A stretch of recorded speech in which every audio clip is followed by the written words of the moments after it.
Today, we are going to discuss about the 5 precepts of lay Buddhist morality, Pancha sila. Now, Lord Gautama Buddha became Samma Sambuddha by realizing the Four Noble Truths by his own effort with no assistance from any teacher. The Four Noble Truths that the Buddha realized during the process of enlightenment are the truth of suffering, dukkha satcha, truth of the origin of suffering, samudaya satcha, truth of the cessation of suffering, nirodha satcha, and the truth of the path leading to the cessation of suffering, magga satcha. So the first noble truth is that there is unavoidable, inevitable, universal suffering, both physical suffering and mental suffering. And the second noble truth is the cause of suffering, that is craving, tanha. The third noble truth is that suffering can be completely eradicated, and that is the state of Nibbana. And suffering is eradicated by complete eradication of craving in all forms.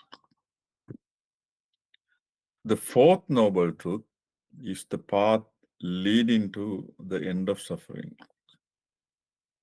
And Buddha described that as the noble eightfold path, the middle path.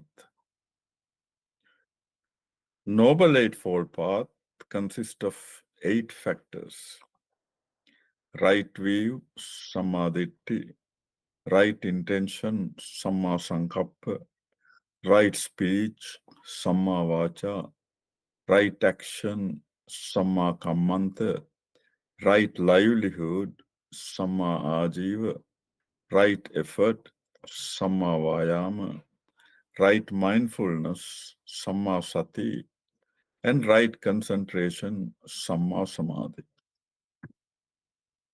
Now, for practical purposes, these 8 factors are divided into 3 groups. The first group is morality, sila, and that consists of right speech, right action, and right livelihood. The second group is concentration, samadhi, and that consists of right effort, right mindfulness, and right concentration.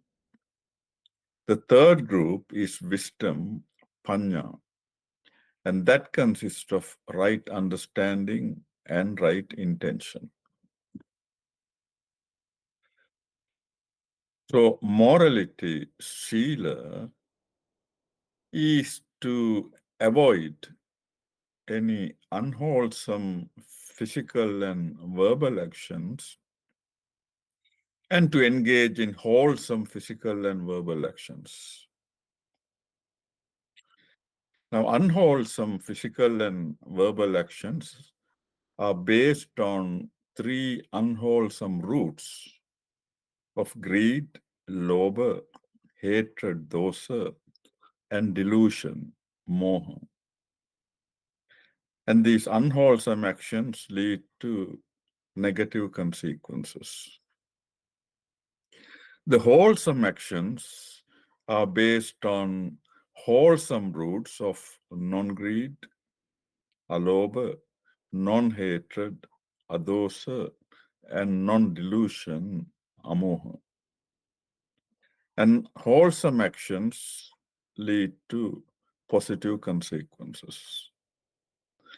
And the consequences of both unwholesome and wholesome actions can be experienced either in this life or in future lives.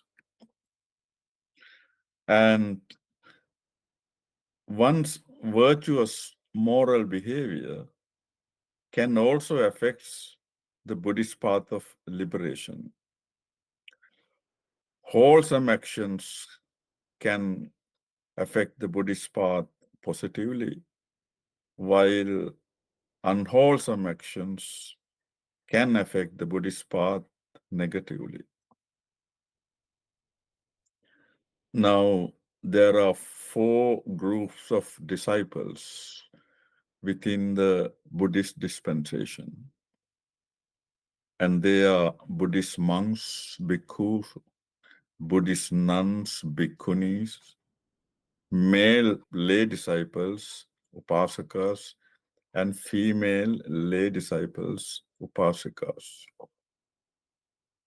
Now, the minimum code of morality for the lay disciples is the 5 precepts, the Pancha sila.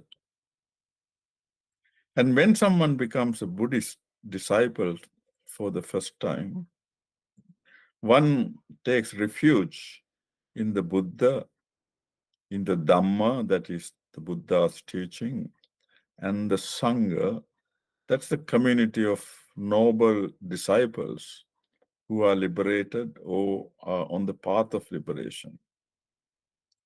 And along with the 3 refuges, the new disciple also undertakes to observe these 5 precepts. So the 5 precepts are to abstain from killing any living beings, to abstain from stealing or taking what is not given, to abstain from sexual misconduct, to abstain from false speech, and to abstain from alcohol and other intoxicants. Now, these 5 precepts are guidelines and training rules for the lay Buddhist disciples.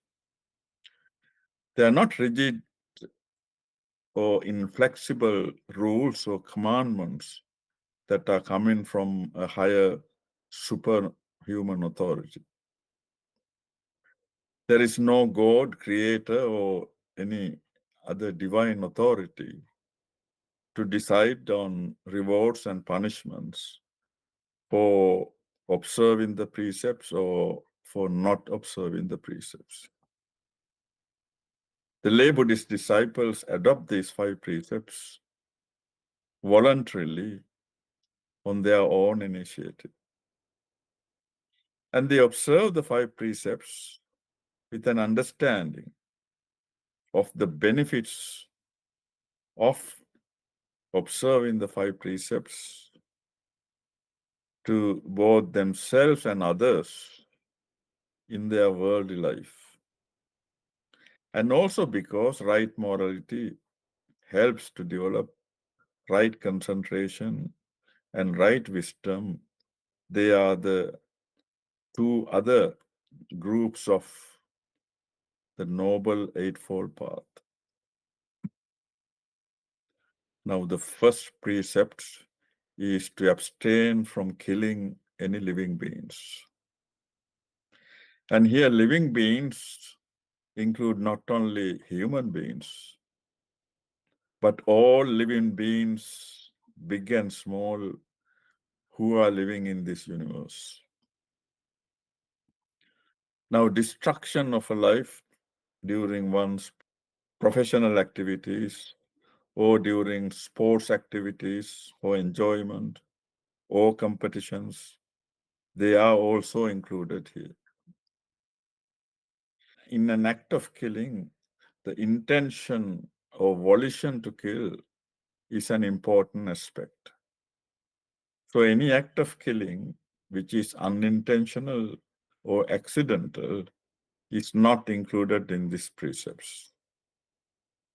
And of course, one can kill another living being either directly by oneself or indirectly arranging for others to do the act of killing.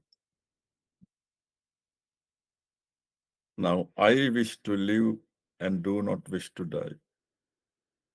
other living beings too wish to live and don't wish to die.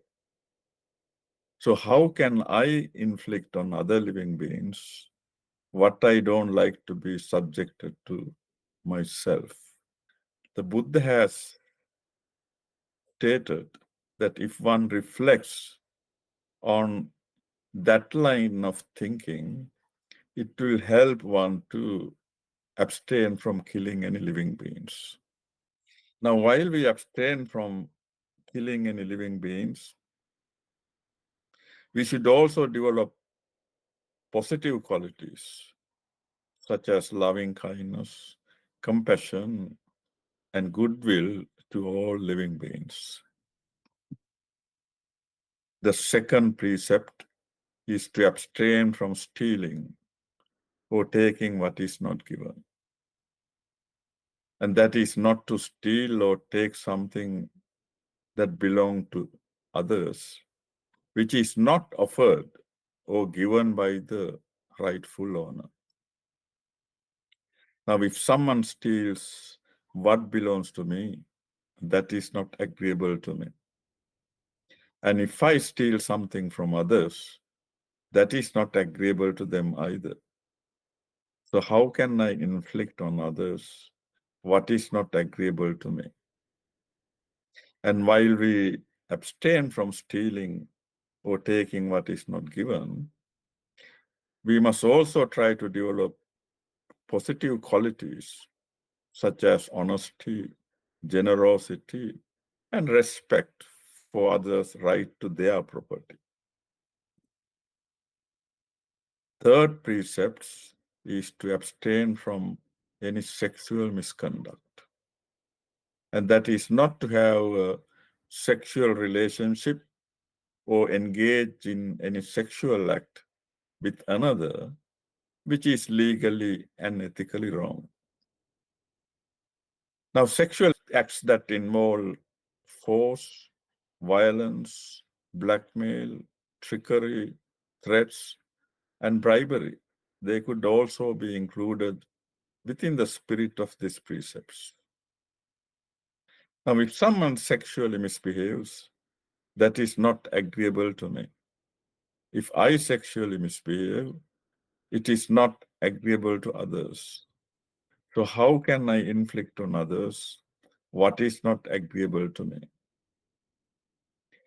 Now, while abstaining from any sexual misconduct, one should also try to develop positive qualities such as respect for marriage and relationships, as well as self restraint on one's sensual desires. The fourth precept is to abstain from false speech, and that is to tell a lie with the intention of deceiving another person deliberately. Now, one could tell a lie either through speech verbally or through non-verbal means like gestures or written communications.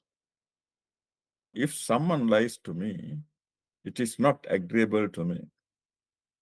And if I lie to them, it is not agreeable to them too. So, how can I inflict on others what is not agreeable to me? Now, while abstaining from false speech or lying, one should also develop the positive quality of speaking the truth. The fifth precept is to abstain from alcohol and any other intoxicants. Now, here they include all types of alcohol, illegal drugs, and any other intoxicants. Now, alcohol and intoxicants can cause disturbances in one's consciousness, in one's senses, attention, perception, and it can also affect one's mental and physical self-control. And Buddha has said that consumption of alcohol and intoxicants can lead to heedlessness and negligence. Now, if one is under the influence of alcohol and drugs, one can also break the other four precepts. And while abstaining from consuming any alcohol and intoxicants, one should also develop the positive quality, that is to develop clarity of mind and heedfulness. Now, in a discourse called Vipaka Sutta of the Anguttara Nikaya, that is the collection of the Buddha's numerical discourses, the Buddha has stated the negative consequences of breaking the five precepts. Buddha said if one breaks the five precepts, it can lead to rebirth in the suffering worlds, such as the hell, hungry ghost, and animal kingdom. If for any other positive reason one is born as a human being, there are negative consequences that can be experienced as a human being. And they are, if one has violated the first precept of abstinence from killing any living beings, that can result in a short lifespan. If one has violated the second precepts of abstinence from stealing, that can result in the loss of one's wealth. If one has violated the third precept of abstinence from sexual misconduct, that can result in rivalry and revenge. If one has violated the fourth precept of abstinence from telling lies, that can result in false accusations. And if one has violated the fifth precept of abstinence from alcohol and other intoxicants, that can result in mental derangement. Now, the positive consequences of keeping the five precepts is that it can lead to a rebirth in either the human or heavenly worlds. And if one is born in the human world, if one has observed the first precepts, that can result in a long life. If one has observed the second precepts, that can result in prosperity. If one has observed the third precepts, that can result in popularity. If one has observed the fourth precept, that can result in good reputation. And if someone has observed the fifth precept, that can result in clarity of mind and wisdom. Now, the other benefits of observing the five precepts are one can have clear conscience with no guilt, remorse, or anxiety that may arise if one has violated the five precepts. And one can have a good reputation with respect and trust from others. And one is able to live in peace and harmony with others in one's society. And when one is virtuous, moral, and ethical in one's behavior, the others around one, including the human beings and animals, they can live in safety with no fear of that person. And of course, morality is the basic foundation of concentration meditation. So, a virtuous moral life can help one to develop concentration easily. And morality is also the basic foundation of developing the Noble Eightfold Path.